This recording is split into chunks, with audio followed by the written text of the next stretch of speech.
서울광역방송센터입니다. 김영선 해줘라는 윤석열 대통령 녹취 공개 등 일련의 사태와 악재에 대해 한동훈 국민의힘 대표가 윤석열 대통령의 직접 사과와 대통령실 및 내각의 전면 쇄신을 공개적으로 요구했습니다.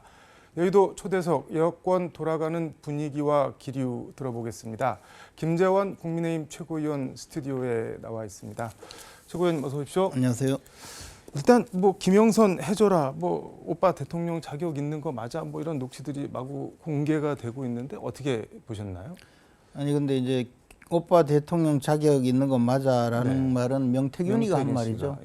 그건 의미가 없는 이야기라고 봐요. 그건 그 사람 스스로 떠든 거니까. 어쨌든 윤석열 대통령의 그 육성이 직접 녹취에 공개되어서 많은 국민들이 좀 놀랐을 거라고 생각이 들어요. 뭐 이런 일이 잘 없는 일이고 저 개인적으로도 명태균이라는 사람하고 대통령이 대화를 했다는 내용 자체에 대해서는 저 놀란 건 사실이에요. 근데 전체적으로 객관적인 사실관계가 대통령이 그런 저 김영선 의원을 공천하도록 실제 공관위에 뭐 전달을 했다든가 또는 전달을 받았다든가 하는 정황은 하나도 없었거든요.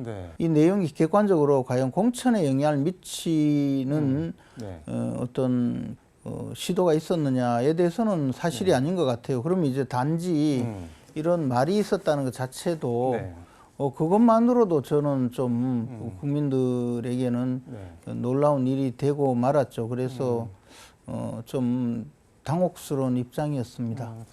근데 지금 말씀하신 거가 뭐 어떤 취지인지는 알겠는데 그러면 윤석열 대통령은 왜 하지도 않은 말을 했다고 명태균 씨한테 얘기를 했을까라는 의문이 따라붙을 수밖에 아니 그래서 윤 대통령이 기억을 하지 못하는 정도로 가벼운 대화였으니까 전들 어떻게 알겠습니까? 제가 그 뭐 내용을 잘 모르고 하니까 다만 저는 이 문제가 그 아까도 말씀드렸다시피 국민들에게는 좀 놀라운 일이었지만 그러나 통상적으로 공천이 있을 경우에 그 여러 사람들이 의견을 전달하기도 하고 그런 의견을 받아서 공천을 하는 것이 지금 당연한 정치 과정이거든요. 근데 뭐 그것이 이제 대통령 당선인이고 또 상대가 명태균이니까 이 놀랄 사안이었지 그 자체가 불법이다 무슨 탄핵이다 뭐 이런 이야기 하는 거에 대해서는 전혀 동의하지 않습니다. 근데 뭐 가령 비교를 하자면 노무현 대통령 같은 경우는 뭐 열린우리당 잘 됐으면 좋겠다 이거를 저 뭐 당무 개입 같은 걸로 봐서 탄핵을 했는데 헌재에서도 뭐 저 대통령의 정치적 중립 위반은 인정을 했는데 다만 탄핵에 이를 만큼 뭐 중한 사유는 아니다라고 했잖아요. 근데 윤석열 대통령 갖고는 특정인을 꼭 집어서 뭐 해줘라라고 뭐 만약에 얘기를 했다면은 법적으로 어떻게 되는 건가요, 그거? 그래서 이제 그 공직선거법에 규정을 해두었습니다. 공무원이 정치적인 저 중립성을 위반해서 선거에 개입하는 경우를 선거범죄로 처벌하고 있거든요. 그 첫째는 선거 행위에 개입하는 거거든요. 그러니까 특정 후보자나 정당에 투표를 하도록 독려를 하거나 뭐 홍보를 하거나 두 번째 방법은 직접 투표에 영향을 미치지는 않더라도 선거 기획에 참여하거나 또는 선거 기획을 실행하는 경우 그러니까 이제 선거 기획에 참여한다는 거는 예컨대 문재인 전 대통령의 사례처럼 자신의 친구인 울산시장 을 당선시키기 위해서 울산시장 후보자를 당선시키기 위해서 당내에서 이제 그 경선 후보를 뭐 사퇴시킨다든가 그렇게 하고 그러니까 요약하면은 지금 윤석열 대통령 같은 윤석열 대통령은 그러면 어디에 해당되느냐 해당이 없잖아요. 그러니까 이거는 단순히 그 누구 도와줬으면 좋겠다 정도의 의사 표현인데 그나마 윤석열 대통령 그때 당시 공무원도 아니었죠. 공무원도 아니었고 탄핵이라고 하면 대통령 재직 중의 위법 행위에 대해서 그 탄핵으로 저 직을 면하게 하는 행위인데 대통령 취임 전이잖아요. 그러니까 이게 이걸 가지고 막 그 탄핵이다 무슨 불법이다 할 때 죄가 되진 않는다는 것이고 그 전 단계의 공무원도 아니니까 이건 뭐 지위를 이용할 그런 저 구성 요건이 성립되지 않는 것이고 또 실제로 뭐 전달 안 했다면 더욱이 그 문제가 없는 것이죠. 한동훈 대표가 월요일 최고위원회의 모두 발언에서 독단적인 국정 운영에 대한 국민의 반감이 커졌다 이렇게 얘기를 했는데 윤석열 대통령의 국정 운영에 대해서 독단적이다라고 직접적으로 얘기를 했는데 전반적으로 어떻게 보셨나요? 최고회의 모두 발언? 근데 한동훈 대표께서는 네. 뭐 그동안 계속 발언 수위를 높여 오셨고 네. 그 점에 대해서 제가 평가하고 싶지는 않습니다. 그리고 다만 네. 대통령이 지금 말씀하신 그런 대통령의 육성이 직접 공개됨으로써 좀 국민들로부터 어려운 위치에 있죠. 근데 이럴 때 뭐 대통령이 독단적이다 이렇게 이야기하면 오히려 지금 보수 진영 내에서 이 문제를 수습하는 데 도움을 주는 것이 이 수습하는 데 도움을 네. 주려는 것인지에 대해서는 좀 다른 의견이 있을 수가 있잖아요. 네. 그래서 저는 그 점에 대해서는 조금 생각을 달리합니다. 한동훈 대표는 뭐 윤 대통령 사과를 직접 언급했고 그다음에 대통령실 참모진 전면 개편, 과감한 뭐 내각 쇄신 한마디로 뭐 대통령 사과하시고 싹 다 바꾸시라 뭐 이런 요구인데 이거를 대통령이 받을 수가 있을까요? 지금 대통령 입장에서는 이게 내가 막 이것은 하고 싶지 않고 이것은 그래도 뭐 좀 할 수 있고 이렇게 생각하시기보다는 이 가능한 것과 가능하지 않는 것으로 네. 구분을 해서 가능한 일이 무엇인지 이 가능한 일은 전부 한번 네. 이 심사숙고해서 또 네. 적절한 시기를 판단해서 진행을 해주시는 것을 저는 권하고 싶습니다. 지금 뭐 사과 이런 부분에 대해서 제가 말씀드리고 싶지는 않고요. 여러 가지 그 해법이 많이 제시될 거거든요. 그리고 내부적으로도 또 많은 그 의견이 있을 텐데. 네. 근데 한동훈 단지 대표가 저는- 얘기한 게 단지 저는- 필요는 하다고 보시나요? 아니면 단지 저는 이런 조치들을 전 다시 말씀드리지만 네. 한동훈 대표가 무슨 이야기를 했는지 그 이야기가 중요한 것이 아니고 대통령실에서는 네. 좀 주도적이고 적극적으로 이 문제를 해결해야 되고 네. 그래서 포고 가급적 그 늦지 않는 시기에 이렇게 가능한 조치부터 진행해 나가는 것이 맞다고 봅니다. 한동훈 대표 김건희 여사 대외 활동 즉시 중단 또 언급했는데 저번에 차담회에서 윤석열 대통령이 아내가 몸이 많이 안 좋다, 뭐 지금도 최소한만 하고 있고 뭐 그렇다고 설명을 했는데 또 이렇게 공개적으로 그만 나오시라라고 얘기를 한 건데 이거 뭐 사이가 더 안 좋게 되는 거 아닌가요? 그러면 관계 같은 게? 글쎄 제가 뭐 한동훈 대표의 말씀에 대해서는 네. 특별히 설명하고 싶지 않고요. 어쨌든 대통령께서 이미 네. 국민들에게 알려질 수 있을 정도로 대외 활동에 대해서 네. 그 자제하겠다는 말씀을 하셨잖아요. 그리고 또 어쩔 수 없이 나서야 되는 경우도 있거든요. 외교 활동이라든가 또는 보통 연말 되면 관례적으로 지금까지 정부 수립 이후에 해오던 활동이 이 주재국 국내에 그 주재하고 있는 네. 주재국의 그 대통령 영부인으로서 주한 외교사절 부인들의 네. 이 모임 같은 데 참석을 한다든지 한정적으로 어쩔 수 없이 해야 되는 경우가 있고 네. 예를 들어 외국에서 외빈이 방문을 해서 만찬을 해야 되는데 그런 경우에 주재국의 우리 초청국의 영부인께서 나가지 않으면 그것도 또 외신의 뉴스거리가 될 수 있거든요. 근데 한동훈 대표가 얘기하는 대외 활동 자제가 그런 것까지 포함을 하는 걸로 지금 파악을 하시는 건가요? 그러면은? 아니 저는 뭐 그런 이야기가 아니고요. 한동훈 대표가 지금 이야기하는 것이 뭔지는 저는 모르겠고요. 어쨌든 그런 정도의 활동 외에는 하지 않겠다고 대통령이 아마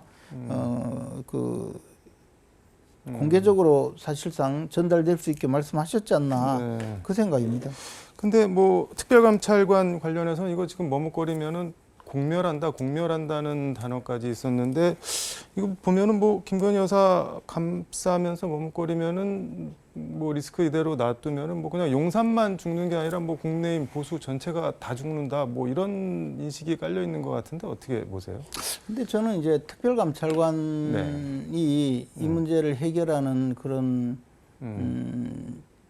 어떤 조치로 작용하기 할 수 있을까? 약간의 저는 오히려 의구심을 갖고 있습니다. 사실 민주당은 특별감찰관 문제에 대해서 별로 죽은 카드라고 오늘 그러던데. 예, 별로 그 중요하게 생각하지 않기 때문에 이것이 과연 얼마나 중요한 카드인지 모르겠어요. 그래서 그 문제에 대해서도 생각이 조금 다릅니다. 거기다가 네. 보수는 사실 보수 공멸의 문제는 보수가 이 상황에서 네. 분열해서 8년 전에 우리가 겪었던 그런 참담한 사태를 다시 겪는다면 그러면 사실 보수가 이제는 공멸하겠죠. 그래서 보수가 단일 대우로 이 위기 상황을 그 극복하고 이겨내는 것이 훨씬 더 중요한 일이 아닌가 생각을 하는데요. 네. 특별감찰관을 진행하지 않고 특별감찰관을 설치하지 않는다고 해서 공멸한다는 정도로 이 문제가 중요한 이슈가 되지 않는다고 봅니다. 네. 이재명 대표 공직선거법 허위사실 공표 혐의 위증교사 재판 이제 다음 주부터 순차적으로 1심 결과가 나오는데 어떻게 예상하시나요? 일단 공직선거법 위반의 사안에 대해서 네. 두 건의 그 허위사실 공표 문제가 있거든요. 근데 이제 민주당에서는 그 중에서 김문계를 모른다고 한 것이 이른바 그 허위사실 공표의 사실이 아니고 인식 아니냐 네, 기억의 그런 영역이다. 주장이에요. 네. 말장난에 불과하죠. 저 행위 내지 사실이 아니라 기억을 네. 무슨 허위사실 공표에 포함되느냐라는 건데 과거에 있었던 사실 전체를 부정한 것이 아닌가 저는 뭐 그렇게 생각하고 나머지 그 백현동 옹벽 아파트 네. 종상향 문제를 박근혜 정부 국토부에서 협박을 해서 네. 어쩔 수 없이 종상향을 했다고 주장한 것은 그야말로 말도 안 되는 거짓말이기 때문에 이런 중한 허위사실 공표는 당연히 당선 무효형이 선고될 거라고 예상을 하고요.